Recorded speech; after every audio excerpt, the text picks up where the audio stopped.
سیاسی بۆ قانونی نەبوو دوایە بۆ زوڵمێکی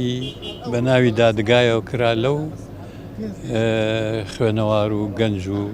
کوردانەی کە 6 ساڵ زیندانی کرد. هێرشەکانی تورکیا بۆ سەرخاکی کوردستان بۆ داگیرکردنی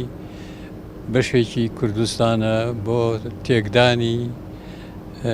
پرۆسەی سیاسی باشووری کوردستانە بۆ لە ناوبردننی بە خەیاڵی خۆیان دۆزی کووردە لەسەر ساحەی نێودەوڵەتی بۆ ناشرینکردنی سومعی کووردە لە سەحنی نێودەوڵەتی بۆ ئەوەیە کە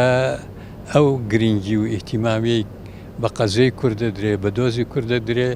لە دەرەوە و لە ناو دەوڵەتانی گەورە ئەوە نەمێنێ و ئەو هێرشە مەبەستی ئەوەیە کە شەڕێکی کورد و کورد دروست بکە بۆ ئەوەی دۆزی کورد زیاتر بەرەوە خراپی و ناڕەحەتی و ناخۆشی بچێت. شەڕی براکوژی یعنی کوشتنی دۆزی کورد و قەزەی کوردی لەسەر ساحەوەی نێودەوڵەتی